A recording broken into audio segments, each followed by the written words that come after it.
మరి మావిగాన్ తర్వాత అసలు ఆంధ్రప్రదేశ్ లో వైఎస్ఆర్సీపీ పార్టీ అన్న జగన్ అన్న ఒక జోకర్, షర్మిల గారు కూడా అంది కదా, జోకర్లు మాట్లాడే వాటి మీద ఎవరు స్పందిస్తారని. ఆ స్థితిలో ఇక ఇక్కడ ఏది మాట్లాడలేని పరిస్థితుల్లో నిజానికి చరిత్ర సృష్టించాడు విజయ్. కాబట్టి ఆయన ద్వారా అన్న మన వార్తల్లో నిలుద్దాం అనేది. ఊళ్ళో పెళ్లి అవుతుంటే కుక్కలు గడావిడి అన్నట్టు ఎవడు కనుక గెలిస్తే వాడు ఫోటోతో పాటు వీడు బొకే ఇస్తున్నట్టు వేసుకుంటారు. ఇప్పుడు రోజా వెళ్ళింది ఏమన్నా రహస్యంగా వెళ్ళిందా ప్రచారానికి? బహిరంగ వేదిక అదే కదా, రహస్యంగా ఏం పంపలేదు కదా, అందరికీ తెలుసు ఆమె వెళ్ళింది.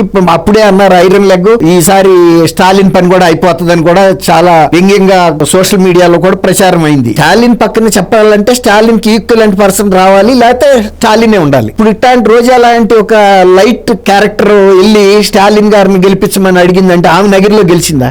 ఎమ్మెల్యే గెలవని వ్యక్తి వెళ్ళి అసలు టికెట్ ఇవ్వద్దని చెప్పి సొంత పార్టీ వాళ్ళు 3 సార్లు 4 సార్లు జగన్మోహన్ రెడ్డి గారి దగ్గరికి రాయబారాలు వెళ్ళారు. ఇంత సొంత నియోజకవర్గంలో చీకొట్టిన వెళ్ళి అక్కడికి వెళ్ళి చీఫ్ మినిస్టర్ గా పనిచేసిన వ్యక్తి, దాదాపు 6 సార్లు వాళ్ళ పార్టీ అధికారంలో ఉన్న పార్టీ కుటుంబానికి చెందిన వ్యక్తి, ఆయన్ని గెలిపించమన్నప్పుడే ఆయన స్టేచర్ పడిపోలేదా?